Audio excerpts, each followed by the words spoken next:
मित्रों नमस्कार। आज मैं कवितावली का एक कवित्त छंद लेकर आया हूं। बड़ा सरस विषय है केवट प्रसंग। पहली बात ब्रजभाषा है, ये आपको बता दें ताकि बाद में दिक्कत न हो। ब्रजभाषा है, लेकिन अभी तक हमने जितनी पढ़ाई आपको सवैया पढ़ाई हैं। आज मैं कवित्त छंद है। ये कवित्त भी एक वर्णिक छंद होता है। 31-32 अक्षर गिने जाते हैं एक एक चरण में। चलिए देखते हैं। पहले केवट प्रसंग है। जब भगवान राम वनवास गए तो गंगा तट तक तो सुमंत्र जी उनको छोड़ कर गए थे, और जब उतरने के बाद उन्हें नदी पार करनी पड़ी, गंगा जी को पार करने की समस्या आई, तो केवट ने व्यवधान उत्पन्न कर दिया। उसने कहा मैं आपको पार नहीं ले जाऊंगा, पहले मैं आपके पैर धोऊंगा। भगवान बड़े परेशान हो गए। केवट से पूछा कि इसका कारण क्या है, क्यों नहीं ले जाना चाहते हो। लंबी कथा आप सबको पता है, गौतम की पत्नी अहिल्या की बात थी। लेकिन वास्तविकता केवट प्रसंग बड़ा गंभीर विषय है जीवन का, पूरा जीवन दर्शन है। मेरे एक प्लेलिस्ट पड़ी है राम कथा की, उसमें 9 वीडियो हैं, 1 2 3 4 5 करके। मैं आपसे निवेदन करूंगा कि आप उसे शेयर करें, एक बार सुने। ये नहीं कि बीच में 5वां सुन लिया ना, पहले से शुरू कीजिए, जब मौका मिले दूसरा तीसरा, और पूरे सुनिए। देखिएगा एक बहुत अद्भुत आपको ज्ञान होगा, भक्ति होगी, और एक कला का संचार होगा, और तमाम जानकारियां मिलेंगी। लीजिए इस छंद को पढ़ते हैं। पात भर सहरी सकल सुत बारे बारे, केवट की जात कछु वेद ना पढ़ाई हो। सब परिवार मेरो याही लागी राजा जू, हाँ दीन वित्तहीन अरे कैसे दूसरी गढ़ाइयों। गौतम की घरनी ज्यों तरनी तरेगी मेरी, प्रभु सो निषाद हुए के बाद ना बढ़ाई हो। और तुलसी के ईस राम रावरे सो साची कहो, अरे बिना पग धोए नाथ नाव ना चढ़ाई हो। कितना बड़ा चैलेंज है, कितनी बड़ी मनाही है। कहता है बिना पग धोए, बिना पैर धोए हुए नाथ नाव ना चढ़ाई हो, मैं आपको नाव में चढ़ाने वाला नहीं हूं। भगवान ने कहा क्यों भैया, क्या दिक्कत है, तुम्हारा तो काम ही यही है। तुम नाविक हो, गंगा तट पर हो, जो भी आता है तुम उसे पार कर देते हो, मुझे भी पार कर दो ना। जा रहे हैं हम वनवास को। कहता है हे भगवान पार तो कर दूं, आपके साथ समस्या है और मेरे साथ भी समस्या है। आपके साथ समस्या ये, आपको पार जाना है, मेरे साथ समस्या क्या है जरा देख लो महाराज। बोले पात भर शहरी, मैं बड़ा गरीब हूं। पात भर पत्ते भर कर, पत्ता कोई पत्ता, उस जमाने में तमाम केले के पत्ते या अन्य बड़े पत्ते होते थे। और सब शहरी कहा है साथियों, शहरी कहते हैं मछली को। मैं गंगा से, नदी से, या कहीं आसपास के तालाबों से मछली बीन लेता हूं कभी कभी। खाने के बच्चों को क्या करूंगा, कितना मिलता है, कितने लोग गंगा पार होने आते हैं, पेट नहीं भरता। जीविका का साधन यही है। पात भर शहरी, एक पत्ते भर के थोड़ी सी, पात भर का मतलब थोड़ी सी मछली ही तो है मेरे पास। और सकल सुत बारे बारे, सकल माने संपूर्ण, सुत माने बच्चे बेटा, बारे बारे अरे मेरे सारे बच्चे छोटे छोटे हैं। बारे भाई बच्चे सबके छोटे होते हैं, ऐसा क्यों कह दिया उसने? अरे ऐसा इसलिए कह दिया, सकल संपूर्ण सभी छोटे हैं अभी।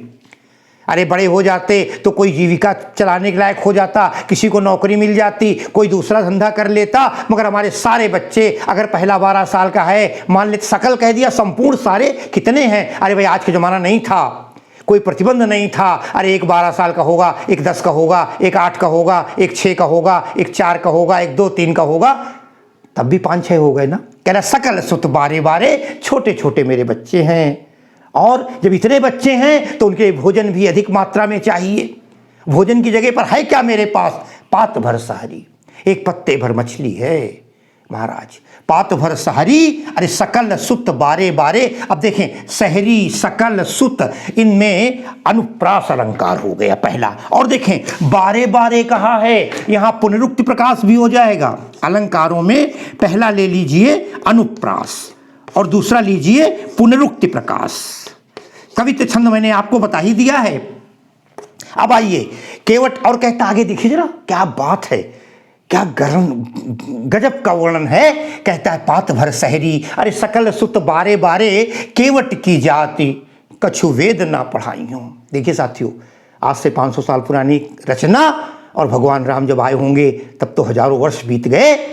वो जमाना भी जाति प्रथा का जमाना था। कहता है केवट की जाति, अरे मेरी तो केवट की जाति है। आज तमाम राजनीतिक दल कहते हैं मैं जाति पात को नहीं मानता, कुछ लोग तब भी मानते हैं। वो कहता है अरे केवट की जाति, अरे मैं तो केवट की जाति हूं, मल्लाह हूं, निषाद हूं, कछु वेद ना पढ़ाई हूं। एक जमाना था देश में, जाति के अनुसार काम बटे हुए थे। आज तो हम स्वतंत्र हैं, होना भी चाहिए। आज हम जो चाहे पढ़े, जो चाहे न पढ़े, जो चाहे अच्छी जिस लाइन में जाना चाहे चला जाए, जो डॉक्टर बनना चाहे, जो आचार्य बनना चाहे, जो इंजीनियर बनना चाहे, जो आईएएस बनना चाहे, आपके ऊपर निर्भर कीजिए। मगर वो कहते हैं केवट की जाति हूं, इसलिए वेदों की शिक्षा भी नहीं दे सकता, चाह कर भी मास्टरी नहीं कर सकता, शिक्षक नहीं बन सकता, क्योंकि वेदों को पढ़ाने वाला विद्वान चाहिए, ब्राह्मण चाहिए। और मैं क्या हूं? केवट की जाति, कछु वेद ना पढ़ाई हो। अरे मैं कुछ वेद थोड़ी पढ़ा लूंगा। थोड़ा व्यंग भी कर दिया जो पढ़ाने वाले थे उस समय, वेद पाठी तमाम, या जो पढ़ाने वाले टीचर, आज के टीचरों पर अच्छा व्यंग है कि कुछ भी पढ़ा लो, कोचिंग खोल लो, तमाम पैसे कमा लो, भले योग्यता हो या न हो। लेकिन वो कहता है महाराज क्षमा कीजिएगा, मैं तो जाति का ब्राह्मण नहीं हूँ, मैं केवट हूँ, और मैं वेदों की शिक्षा भी नहीं दे सकता। क्योंकि वो एक ऐसा धर्म है कि एक बार शिक्षा आ गई तो बिना खर्च के नुकसान नहीं होता ना शिक्षक को कभी। वो तो पढ़ा रहा है, पैसा आ रहा है, व्यापार में 10,000 रुपए का सामान लाओ, तब बेचो, सामान खराब हो जाए तो नुकसान हो जाए।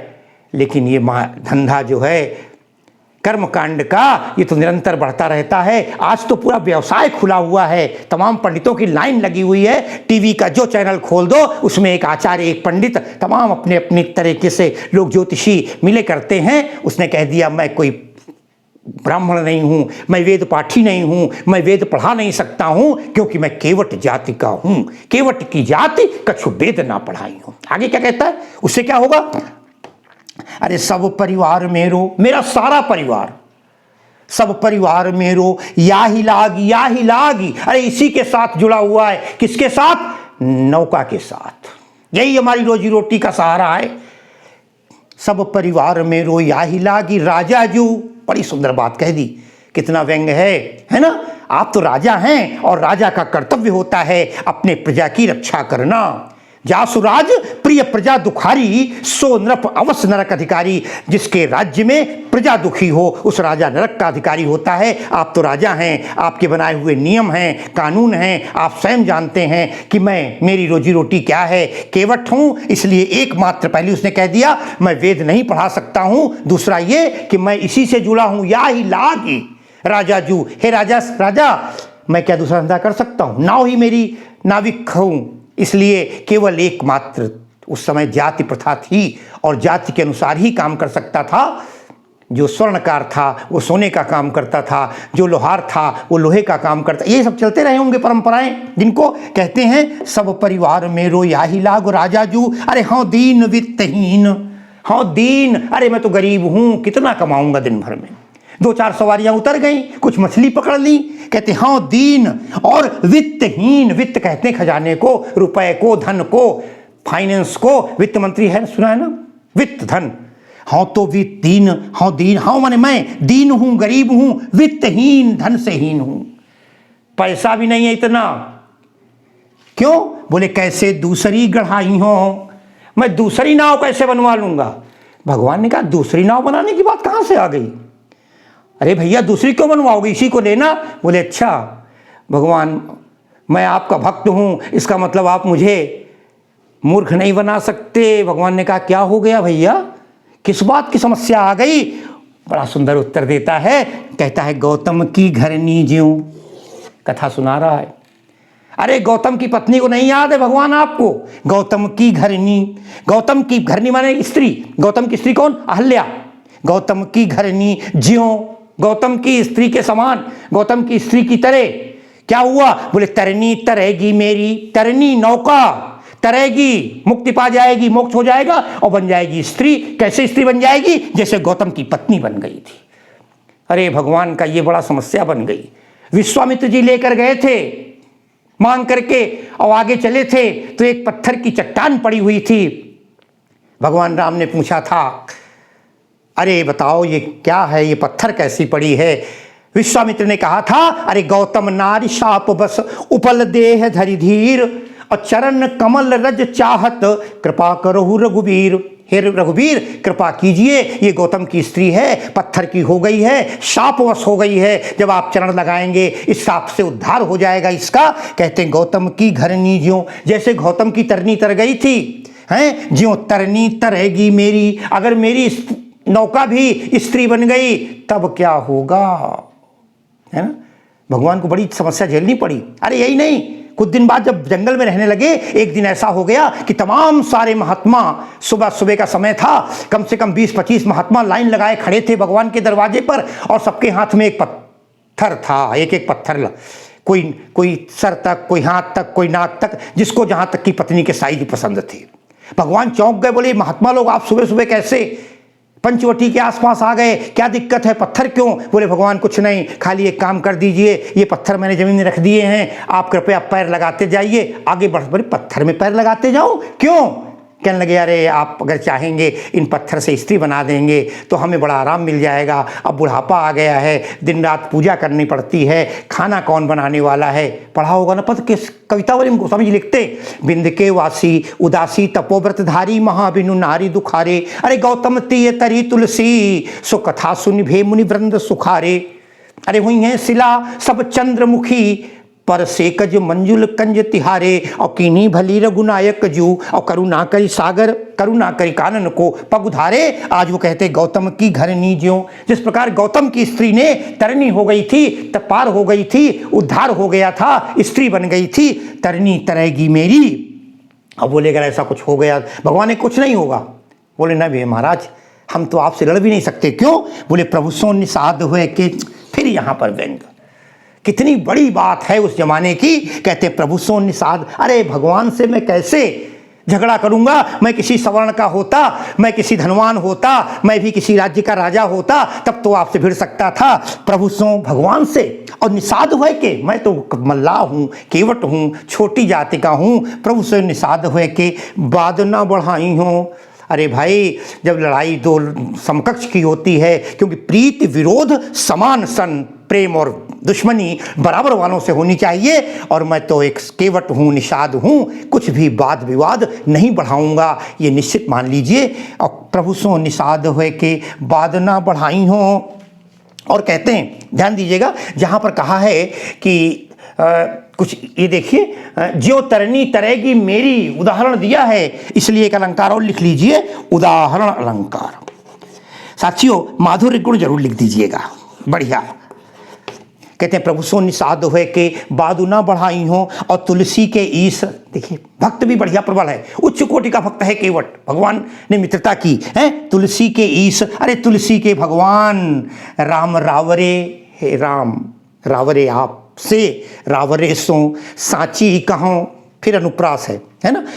तुलसी के ईश राम रावरे सो साची कहो, राम रावरे में अनुप्रास हो जाएगा, मैंने दिखाई दिया है। तुलसी के भगवान, तुलसी वर्णन करते हैं, केवट कहता है कि जो भगवान राम आपसे मैं किस सच सच कह रहा हूँ, झूठ नहीं बोल रहा हूँ, निर्मल मन से बोल रहा हूँ, मन में कपट छल छिद्र नहीं है, सच सच सत्यवादी हूँ मैं, ये मानकर चलिए। साची कहूँ, क्या देख लीजिए, यहाँ चैलेंज भी हो गया, स्पष्ट घोषणा भी हो गई।